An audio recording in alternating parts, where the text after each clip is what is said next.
The observation deck of Station Terminus buzzed with the usual chaos of intergalactic commerce.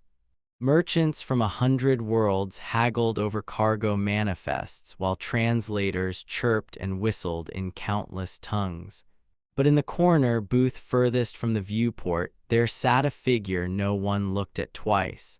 Her name was Velira, though few remembered it.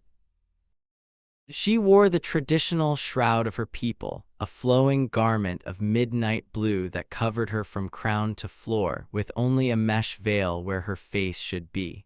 For 100 years she had walked among the stars, and for 100 years no one had seen what lay beneath.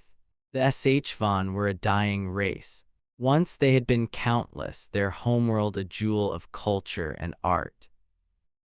But a plague had swept through their population 3 centuries ago, leaving them scarred, disfigured, and condemned by their own laws to hide their faces from all outsiders. It was their greatest shame, codified into religious doctrine.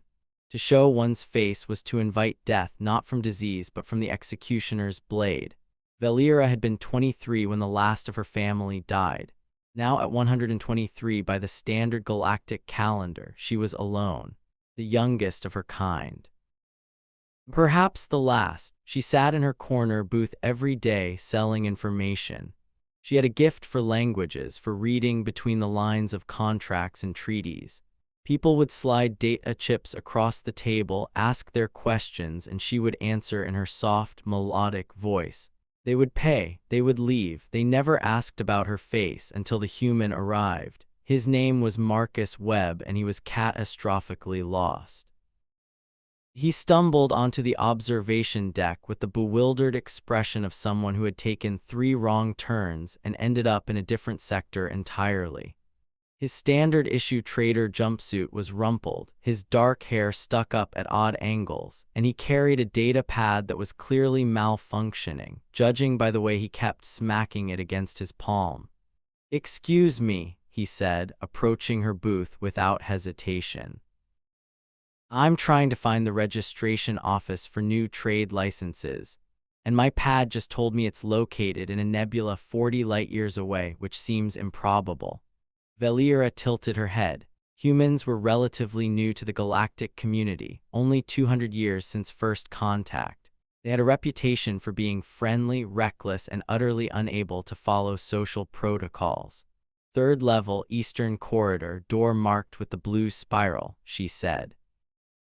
"Your pad has corrupted navigation data. You'll need to reset it at any tech kiosk." "Thank you." His relief was palpable, but instead of leaving, he sat down across from her. "I'm Marcus, first time on Terminus. This place is incredible. I've never seen so many species in one location." "It is a trade hub," Velira said carefully. "Many pass through. What about you? Are you passing through, or do you live here?" The question was so direct, so innocently curious, that Velira found herself answering honestly. "I live here. I have for 30 years. 30 years in a station. Don't you miss planetside? Fresh air, real gravity that doesn't come from spin. I have nowhere else to go." There was a pause. Marcus's brown eyes, warm and completely without guile, studied her shrouded form. "I'm sorry," he said quietly. "I didn't mean to pry." "You should go," Velira said. "You will miss the registration office's operating hours." "Right, yeah." He stood up, then hesitated. Would it be okay if I came back? Maybe bought you a drink or something. I don't know many people here yet, and you seem nice." Every instinct told her to refuse. Attachment was dangerous. Humans were curious creatures, always pushing boundaries, always asking questions. But there was something in his earnest expression, something that reminded her of a time before shrouds and isolation. "If you wish," she heard herself say. He grinned, a bright, uncomplicated expression of joy that she hadn't seen directed at her in decades. "Great, I'll see you tomorrow then, same time, as you prefer."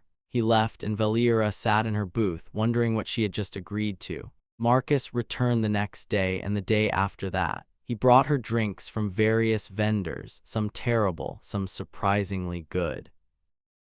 He talked about his home on Earth, about the cargo ship he'd saved for years to buy, about his dreams of making enough profit to bring his younger sister out to the stars. He asked about her work, her opinions on galactic politics, her favorite foods. He never asked about her face. 3 weeks into their strange friendship, Marcus arrived with a problem. "There's a contract I'm supposed to sign," he said, sliding a data chip across the table. "But something feels off about it. The pay is too good and the cargo manifest is vague. Could you take a look?" Valera activated the chip and read through the contract with practiced efficiency. Her eyes, hidden behind the veil, widened. "This is a smuggling operation," she said flatly. "The cargo is almost certainly illegal bioweapons. If you're caught, you'll spend the next 20 years in a penal colony." Marcus went pale. "Oh, that's bad. Extremely. How do people even write contracts like this? Don't they worry about getting caught? They rely on inexperience and desperation." She deactivated the chip and slid it back. "You should report this to station security. Will you come with me? I don't really know how to deal with security here, and I don't want to accidentally incriminate myself." It was a reasonable request. Valera had dealt with station security countless times. And yet, leaving her booth, walking through the crowded corridors with Marcus at her side, it felt significant somehow, like crossing an invisible threshold. "Very well," she said. They navigated the bureaucratic maze together. Marcus did most of the talking, his natural charm and genuine distress convincing the security officers of his innocence. Valera provided the technical analysis, breaking down the contract's hidden clauses and coded language. By the end, the officers were thanking them both and promising to investigate the smuggling ring. As they walked back to the observation deck, Marcus was quiet. "Thank you," he finally said. "You probably saved my life, or at least my freedom. You should be more careful about which contracts you consider." I know, I'm too trusting. My sister always tells me that." He stopped walking, turning to face her. "Valera, can I ask you something? And you can absolutely tell me it's none of my business." Her heart, a muscle she thought had forgotten how to race, accelerated. "You may ask, why do you wear the shroud? I've been reading about different cultures, trying to educate myself, but I can't find anything about, well, about your people." "We are HFY," she said softly. "We are few. We wear the shroud because our faces bear the scars of an ancient plague. Our laws demand we hide our shame from the universe." "Shame?" Marcus's voice carried genuine confusion. "Why would scars be shameful? Because they mark us as diseased, as untouchable, as less than we were. That's ridiculous." The words came out sharp, almost angry. "Sorry, I don't mean to be disrespectful to your culture, but that's just... No, scars are just scars. They're proof you survived something. There's no shame in that." Valera felt something crack inside her chest, a wall she had built brick by brick over a century of isolation. "My people do not see it that way." "Well, your people sound like they were wrong about a lot of things." Marcus ran a hand through his hair, clearly trying to organize his thoughts. "Look, I'm not trying to tell you what to do, it's your choice always, but if you ever wanted to, I wouldn't care about scars. I'd just be honored that you trusted me enough to show me. You do not understand what you are asking. Maybe not. But I know that I've spent 3 weeks talking to you, and you're one of the most interesting, intelligent, kind people I've met in the entire galaxy. And I don't need to see your face to know that, but if you wanted to share that part of yourself, I'd like to see you, the real you." They stood in the corridor, people flowing around them like water around stones. Valera's hands trembled beneath her shroud. "If I show you," she whispered, "and you react with horror, with disgust, I do not think I could bear it." Marcus stepped closer, not touching but present, solid, real. "I won't, I promise you, Valera, I won't." She had lived for 100 years without taking this risk, 100 years of safety through invisibility. But she had also lived 100 years without truly being seen, without being known. Slowly, with hands that had forgotten how to do this, she reached up and began to unfasten the veil. The mesh fell away first, revealing her face inch by inch. Marcus didn't flinch, didn't look away. His eyes tracked the revelation with quiet attention, the ridged scars that crossed her lavender skin in complex patterns, the slight asymmetry of her features, the silver eyes that had seen a century of loneliness. When the veil was completely removed, Valera forced herself to meet his gaze, bracing for the inevitable rejection. Marcus smiled, not a smile of pity or forced politeness, but genuine warmth. "You're beautiful," he said simply. "You are lying to spare my feelings." "I'm really not." He studied her face with open curiosity. "The scars make patterns like constellations, or like those Zen gardens with the raked sand. They're mesmerizing." Something wet touched Valera's cheek. She realized with distant surprise that she was crying. She hadn't cried in 80 years. The HFY had laws against that too. Showing emotion was showing weakness.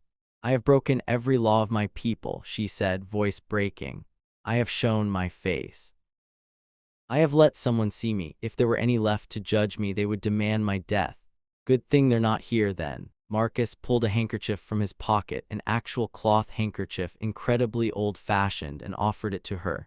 "You're free, Valera. You don't have to hide anymore, not if you don't want to." She took the handkerchief, dabbing at her eyes. The fabric was soft, worn from use. "Human, I do not know how to be free. We'll figure it out together if you want, no pressure." Valera looked at this human, this stranger who had wandered into her life with his broken data pad and his terrible sense of direction. This man who had seen her true face and called her beautiful. "Yes," she said, "I want that." Marcus's grin could have lit the entire station. "Excellent. Fair warning though, I'm probably going to keep needing your help with contracts and navigation and pretty much everything about living in space." "I suspected as much. But hey, I make great coffee. Earth style, that's got to count for something." For the first time in 100 years, Valera laughed. The sound was rusty, unpracticed, but real. She left her veil on the table in her booth, a discarded chrysalis, and walked into the crowded station with her face bare to the artificial lights. People stared, some whispered, but Marcus walked beside her, casual and unconcerned, chatting about the coffee beans he'd brought from home and whether she'd ever tried chocolate. Valera had spent a century hidden. But in the span of 3 weeks, a human with a kind smile and an honest heart had shown her something her own people never had. That being seen was not a weakness. It was the greatest freedom of all.